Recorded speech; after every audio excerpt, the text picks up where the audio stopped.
Centre of mass of meniscus shaped lamina, ये एक laminar body है। इसका मेनिस्कस यानी जो शेडेड पोर्शन है इसको हम लोग मेनिस्कस कहते हैं। और इनके जो रेडियाई दिया हुआ, रेडियाई 21 एंड 28 सेंटीमीटर, ये अंडरस्टूड है। इनका जो रेडियाई है, रेडियाई का मतलब होता है रेडियस का प्लूरल है, तो एक रेडियस इसका होगा, एक जो यहाँ पे आप देख रहे हो व्हाइट टाइप का सर्कुलर पोर्शन, इसका रेडियस दिया हुआ 21 सेंटीमीटर। और ये जो लार्जर वाला है, लार्जर वाले का रेडियस हो जाएगा 28 सेंटीमीटर। तो ये दो चीज हमें दिया हुआ है, अंडरस्टूड फिगर है। अब यहाँ पे इस मेनिस्कस पोर्शन का सेंटर ऑफ मास निकालना पड़ेगा। फर्ज करो बच्चों, अगर यहाँ पे इस पूरे पोर्शन में अगर हमारा मास होता, यहाँ पे अगर ये वैकेंट जो आपने कट आउट कर लिया, यहाँ से बाहर कर लिया है, इस जगह अगर हम मास को फिल कर लेते हैं, मान लो इसका डेंसिटी पूरे का यूनिफॉर्म डेंसिटी रो है, और अगर यहाँ पे नहीं रहता वैकेंट, यानी पूरे का मास यहाँ इक्वली डिस्ट्रीब्यूटेड रहता, यूनिफॉर्म रहता, तो इस पूरे मास का सेंटर ऑफ मास जो इसका ज्योमेट्रिकल सेंटर होता, यानी सर्कल का जो सेंटर है वही इसका सेंटर ऑफ मास होता है, अंडरस्टूड है। लेकिन हुआ क्या, ये पोर्शन का मास को हमने आउट कर दिया है। अब ये मेनिस्कस का ही यहाँ पे मास है, यही पे इसका मास का हमको सेंटर निकालना पड़ेगा। तो अब हमें करना क्या है, इसको हम लोग इस तरह से मान लेते हैं कि अगर ये बॉडी, ये जो पोर्शन है, ये पोर्शन है, दिस पोर्शन, इस पोर्शन को अगर हम मान लें कि आउट नहीं है, इसी जगह अगर होता, तो यहाँ पे पूरे का मास हम लोग यूनिफॉर्म कंसीडर कर लेते, लेकिन ऐसा है नहीं। तो इसको हमने मान लिया, इसका सेंटर को O1 ले लिया, और इसके सेंटर जो पूरे का ज्योमेट्रिक सेंटर होता है उसको O ले लिया।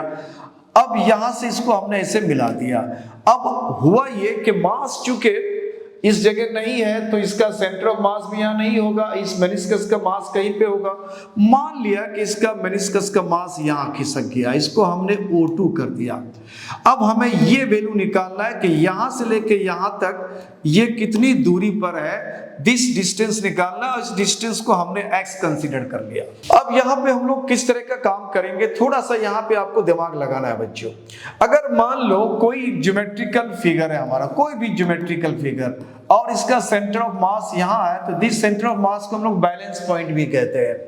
अगर कोई एक ऐसा पार्टिकल है कि यूनिफॉर्म अगर है, ये यूनिफॉर्मली डिस्ट्रीब्यूटेड है, तो यहां से इतनी दूरी पर जो एक पार्टिकल है जिसका मास m है, और इधर भी पार्टिकल जिसका मास m है, तो इन मासेस का जो मोमेंट है, मोमेंट का मतलब होता है कि इन मासेस को इसके डिस्टेंस से, बैलेंस पॉइंट से डिस्टेंस से इसको मल्टीप्लाई कर देना है। तो इन मासेस का जो मोमेंट ऑफ मास है, यानी m1 r1 और m2 r2 इक्वल होगा, तभी जाकर के बैलेंस होगा। या यूं कहो कि एक मास यहाँ, दूसरा मास यहाँ है, और इसका बैलेंस पॉइंट यहाँ पर है, इस जगह पे है, और इसका मास m1 है, डिस्टेंस r1 है, इसका मास m2 है और डिस्टेंस r2 है। तो ये बैलेंस पॉइंट तभी होगा जब इनके मास का मोमेंट यानी m1 r1 और इधर के m2 r2 इक्वल होगा, तभी इसका ये बैलेंस पॉइंट या इन दोनों मासेस का सेंटर ऑफ मास कहलाएगा। तो ये हमारा ज्योमेट्रिक अंडरस्टूड है। इसका मतलब है कि अगर इस जगह में अगर ये मास कंसीडर होता है, इस जगह में इसका मास कंसीडर होता है, मान लो एक मास यहाँ पे कंसीडर किया गया और इसका मास यहाँ पे हमने कंसीडर करा, इसके मास को हमने यहाँ रख दिया m1, और इस पॉइंट में शेडेड पोर्शन का मास को हमने यहाँ रख दिया m2। अब इन दोनों मासेस का एक्चुअल अगर यूनिफॉर्मली अगर मास डिस्ट्रीब्यूटेड है, तो यहाँ सेंटर ऑफ मास, इन दोनों मास का सेंटर ऑफ मास इस जगह पे होना चाहिए, जो ज्योमेट्रिक सेंटर उसका यानी सेंटर ऑफ द सर्किल यहाँ पे O पे होना चाहिए।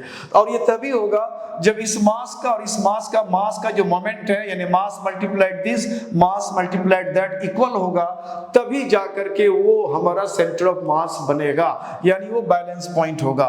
तो इसको हम लोग जो है देखते हैं कुछ इस तरह से, थोड़ा सा ज्योमेट्रिक कॉन्सेप्ट्स का यहाँ पे यूज है बच्चों, कोई बड़ी चीज नहीं है, ज्योमेट्रिक कॉन्सेप्ट को लेके हम लोग आगे बढ़ेंगे।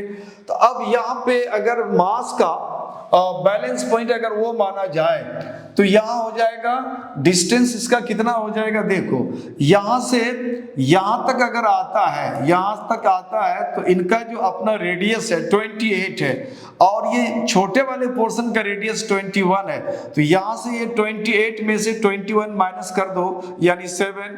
तो ये डिस्टेंस हमारा यहाँ से यहाँ तक वो 7 है, और ये डिस्टेंस हमें पता नहीं है। तो अब O के अबाउट मास का मोमेंट दोनों तरफ बैलेंस करना है, इक्वल हो जाएगा, तो यहां लिखेंगे हम लोग M1 R1 equal to M2 R2, ये बैलेंस पॉइंट हो जाएगा हमारा। तो M1 R1, M1 का मास कितना है और M2 का मास कितना है, R1 R2 तो हमें पता है, तो हमें M1 M2 यहां निकाल लेना पड़ेगा। तो यहाँ पे देखते हैं M1 का वैल्यू क्या होगा। ये सर्कुलर पोर्शन है, रेडियस R है, तो उसका एरिया हो जाएगा पाई R स्क्वायर यानी रेडियस 21 स्क्वायर, और डेंसिटी हमने मान लिया यूनिफॉर्मली पूरे का डेंसिटी अगर यहाँ पे रो होता तो ये रो से मल्टीप्लाई कर दिया। इसी तरह से अगर हमें M2 निकालना है बच्चों, तो M2 का मास क्या होगा, M2 का मतलब ये शेडेड पोर्शन का मास, तो शेडेड पोर्शन का मास निकालने के लिए एज ए होल पूरे सर्कल का मास निकाल लेते हैं, और उस पूरे सर्कल के मास में ये मास माइनस कर देंगे तो शेडेड का मास मिल जाएगा। तो M2 हो जाएगा पाई R स्क्वायर यानी 28 स्क्वायर इंटू रो, और माइनस करना है हमें इसका मास। इसका मास यहाँ पे ऑलरेडी मेंशन है, pi into 21 square into rho. तो यहाँ पे कॉमन आउट फिगर क्या आ जाएगा हमारा, पाई आ जाएगा और रो आ जाएगा। तो यहाँ पे हो गया 28 स्क्वायर माइनस 21 स्क्वायर। थोड़ा सिंप्लीफिकेशन है बच्चों, ट्रिकी सिंपल वे में इसको कर सकते हो, इसका स्क्वायर निकाल के सॉल्व करने की जरूरत नहीं है। ए स्क्वायर माइनस बी स्क्वायर से तुम आगे बढ़ सकते हो, तो ए स्क्वायर माइनस बी स्क्वायर हो जाएगा ए माइनस बी यानी 21 इंटू ए प्लस बी 28 प्लस 21। तो ये हो गया पाई रो 28 माइनस 21, ये 7 हो जाएगा, और ये दोनों को ऐड करेंगे 8 प्लस 1 9 2 2 4 49 यानी 49 यानी इसको अगर हम कहें 7 स्क्वायर और ये 7 है तो 7 क्यूब हो जाएगा। इसको हम लिख सकते हैं पाई रो और इंटू 7 क्यूब, यानी ये M2 भी मिल गया हमको। अब ये सारे वैल्यूज को यहाँ पे हम लोग सब्स्टिट्यूट करते हैं।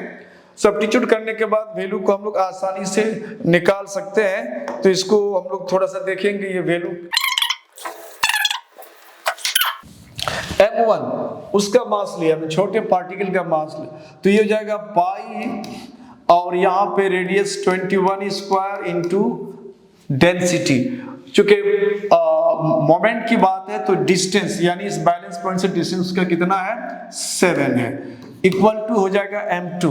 M2 अभी हमने यहाँ देखा है, M2 का वैल्यू यहाँ कितना हो जा रहा है, पाई इंटू रो इंटू यहाँ 7 क्यूब है, ये हो गया उसका मास।